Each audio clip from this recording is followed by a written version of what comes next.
Bridges, Aldcombe, Haywards Heath, Wibblesfield, Burgess Hill, Essex, Preston Park, and Brighton. Today's video is sponsored by the Institute of Museum and Library Services, Space in the Gap, the Sojourner Truth African Heritage Museum, as well as my company, Legacy Builders and Empowerment, Inc. My name is Aisha Abdul Rahman, and I am an archivist for the Sojourner Truth African Heritage Museum. As an archivist, basically my job, or any archivist's ultimate goal, is to ensure that either the physical artifacts, the digital assets, or the records and information that is being archived is being preserved from generation to generation to make sure that people have access and that they can easily find that information that they're looking for. This video will be valuable to you if you're an artist of any kind, whether that's photography, videography, a visual artist, a digital artist, or even if you just collect family photos. This video is going to apply to you. Oftentimes, some archivists, depending on the capacity of the organization, are also collection managers. If you have a larger organization, you will have an archivist and you will have a collection manager. In my case, I am both the archivist and the collection manager. So let's go ahead and dive into the process of collection management, specifically for digital assets. I'm going to talk about creating digital surrogates of your physical objects, taking inventory, also known as cataloging those assets so that they are search optimized. So that's going to include creating metadata so that they're easy for you to find. And then the next step in the process would be creating digital exhibits. So they could be on a website, it could be in virtual reality, it could even be on your social media, or a private space that you use to share your physical objects, but in a digital capacity. Okay, so this is Airtable. Airtable is a platform that is very similar to Microsoft Access, kind of aging myself there, but it is a database and it is an Excel spreadsheet. So, and that's how I look at it, is this view is an Excel spreadsheet. However, when you open up the item, it is a database and it is searchable, which I absolutely love. So when it comes to cataloging and collection management, there are so many different platforms that are options for you. You can even just use Google Photos, or you can use iCloud in your phone. It really just depends on your goal as a creative. If you are a photographer, your phone is fine, Google Photos is fine. I prefer Airtable because it is customizable. It has templates for you. You can use it to organize your content calendar. You can use it for project management. In my case, I have customized and created this Airtable database specifically for the Sojourner Truth African Heritage Museum and the collections that I manage there at the museum. So I'm going to dive into the spreadsheet. So here, a little bit about accessioning. So accessioning is basically a way to catalog or inventory each item. So you have your accession number. It just needs to make sense to you and your organization internally. So for accessioning, for me, I named them Sojo, which is Sojourner Truth, the year of which I cataloged the item. So 2023, 2024. And then I also initialized and categorize them by the collection type. So this is a wood artifact. Anything that's W means it's wood. So I have wood item 1, 2, 3, 4, etc. The same with L. There'll be L in here, which means it's a leather item. F is a fabric item. M is a mask item. So that is just another way to search optimize or to catalog your items to make them more search friendly internally as well as externally. So I'm going to look at this Kuba helmet mask. I'm not even going to butcher the name here. And use it as an example for today's kind of tutorial. So here we have the accession number, as I mentioned. You have your title. Now all of these fields are, as I mentioned, they are customizable. So to create them, I just simply came over here and added a field. I decided what type of field it's going to be. If it's going to be email, if it's a date, it's a phone number, if it's currency, if it's connected to another field. That is pretty much, in a nutshell, how you can create your fields for Airtable. So for my Airtable cataloging system, which we use at Sojourner Truth, I have a title. I have the subject, which is kind of like the collection name. Then I have the description. The description is based on days, hours, or weeks of research that I've done. Sometimes it's easy to find information on an item. Sometimes it's difficult to find information on an item, depending on your research sources. That could be databases or other museums and collections that they have and the information that they have on this specific on this specific item, or ones that are similar to it. So in the case of exhibits that are created by local artists in Sacramento, I can include the creator name if we have that on file. In this case, this item was donated, was not created by a creator. So here I can attach files. Again, this can be a URL, it can be your Google Doc, it could be a OneDrive. It's all customizable. That's why I love Airtable. So here, these are the items. These are digital surrogates of a physical object that's located in the museum. I cleaned them up in Photoshop. So I have the original files, which are in a folder. I guess I could talk about that as well. Is I have a folder called masks, and then I have the original files, and then I also have the Photoshop version, which is basically me removing any of the distracting background of the object so that the object is the center of the focus. So when you are cataloging and doing collection management, you want to organize your photos in the similar hierarchy that you're going to be presenting them to online. So if you say, I have a collection of masks, and then within those masks, maybe I have a folder of all of the masks that are from Nigeria, and maybe another folder from Ghana, and maybe another one from, I don't know, Benin. If that's the way that you've organized them within your, wherever you're housing your collection, the physical objects or the digital assets, you want to do the same within your cataloging system. Sometimes you're going to be using a code to create finding aids. You want to make sure that they match up, that any physical items match up with what you have with your digital collection management system.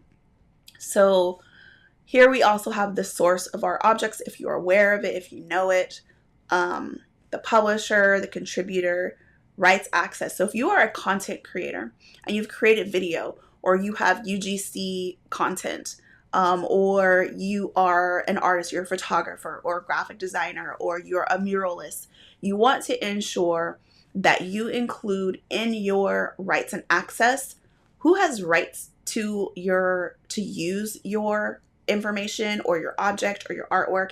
Is it for commercial use? Is it for educational use?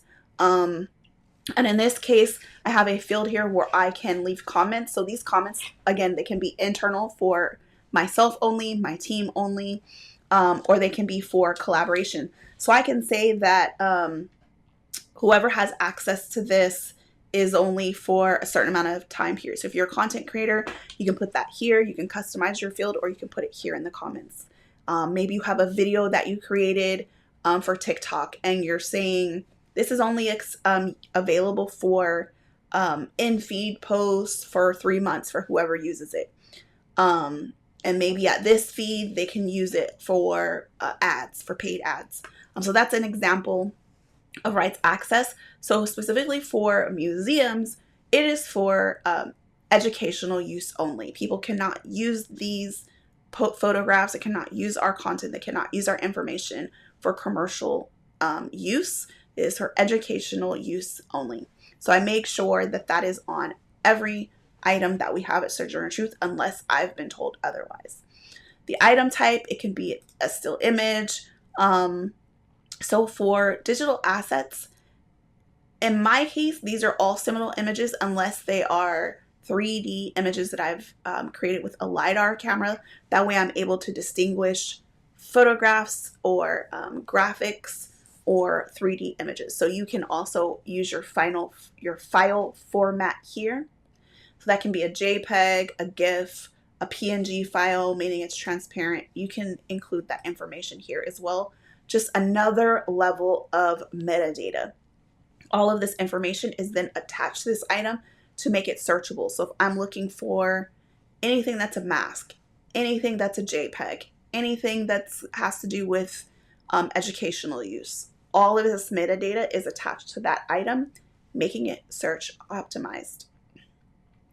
Another thing that I highly suggest is your dimensions, if it's necessary, depending, maybe you are a visual artist and you have different artwork that's only available on 8.5 by 11 or some that are 3 by 5s.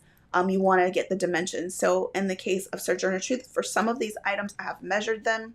The thing that I also love about this is you can always go back and update. You can make changes.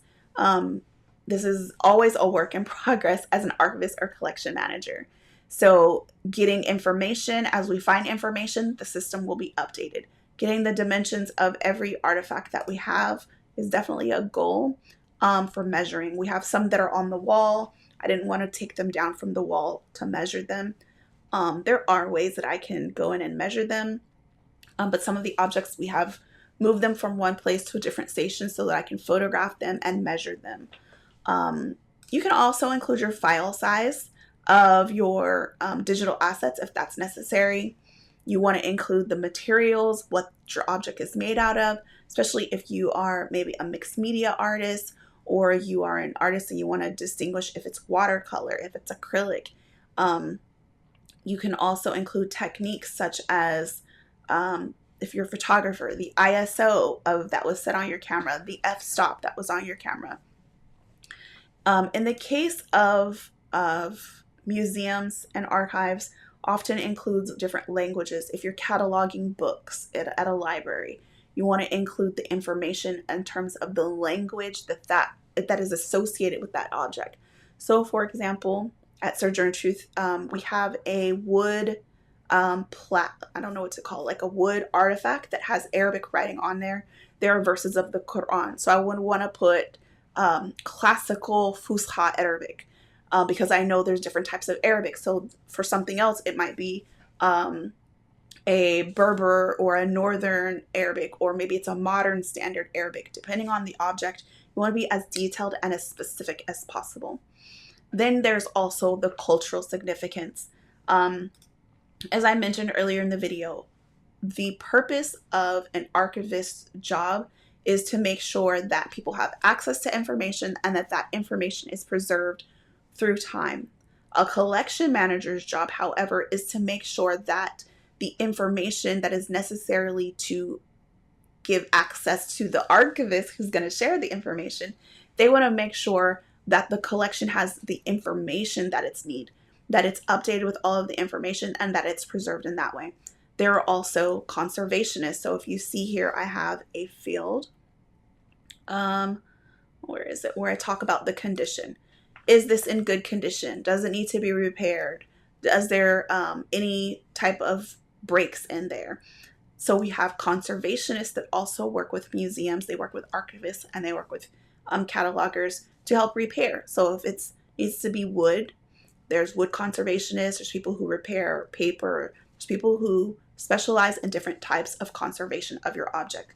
So if you're digitizing or scanning family photos, you might want to put in here that the condition has water damage and it needs repair. That way, when you're going and you're searching for all of the items that need to be repaired, it is logged, it is cataloged and connected to that artifact. So we also have, in addition to the language, the cultural significance, if it's a donated item and if the date of it, and if there is a gift of deed on file. A gift of deed is basically saying that a person signed saying that they agree to give the artifact or the record that they're giving. And it also notes in terms of privacy, like maybe they don't want anyone to be able to have access to it or the public to see it until after 10 years, or maybe it's connected to a person who's still alive and they want to keep that information private. So a gift of deed is almost like a contract saying we're giving this item for this purpose only. If it's going to be deaccessioned, meaning removed from the collection, it can only be done in this way. So it's a very specific contract between the person who is donating it, and the repository, the location where it's being held. So your provenance is basically kind of the history of the object. It was created by the creator and maybe donated to a museum, and then maybe, or donated to a person and then maybe donated to a museum, and loaned out to another museum, or donated to a museum. So it's kind of the history of the object. If you know that, is very important as well, because some people may want to know, where did this come from? Was it ever in use, or was it used specifically for exhibition purposes, or was it created to be sold? So a lot of times we have West African masks that are used in ceremonies, traditional ceremonies, whether it's a wedding or a birth or a funeral. So people want to know, was this ever used? So if you have that information, you always want to document that and connect it to the item that you are cataloging. So we have the different collections that I have here to keep them organized. If I'm just looking up masks, I have search tags here as well, just another way to identify the object. Who's digitized it? In this case, it's usually me, until we have docents that have been trained to use the system, and they know how to digitize them. They know how to come in here and catalog them and to update them. And then if it's been published to Omeka. Omeka is our digital exhibit, exhibition platform, which I will show you. And then here we have this comment section. So this mask sits on the glass display case in the museum entry and has been labeled with a QR code. So I can put in here any updates. I can tag my team, and it just allows for this to be consistently updated.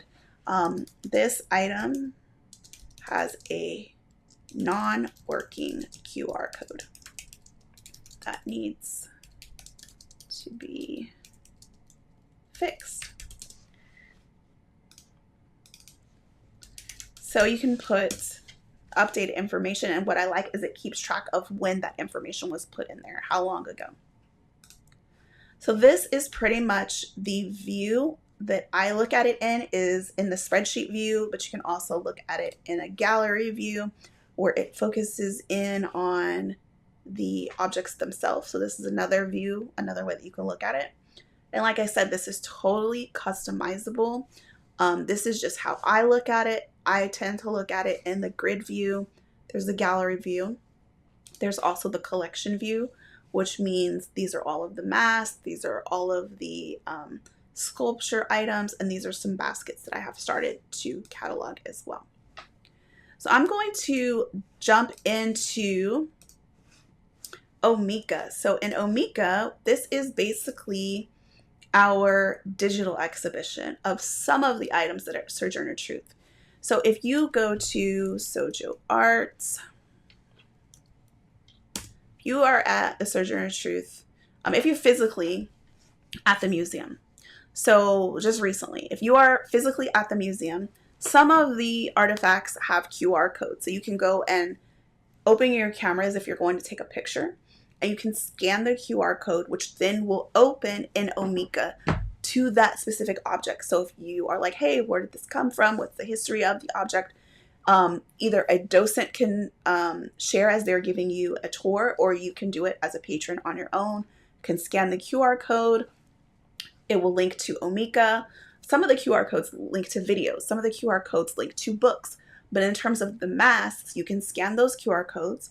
They will open in Omeka to that specific mask so that a person can get all the detailed information about that mask. Now, with browsing Sojourner Truth's website, here you can also do the same, as you can begin to search the collections here in this top orange bar. That opens up in a new window, and that brings you to Sojourner Truth, to our digital exhibits. So again, a person can scan with their phone, or they can go from the website and they can come in here and get all of the information and the description that's tied to that mask. This is also an ongoing update. So as things are updated, as I learn more information and I do more research on the items, I come in here and I update it.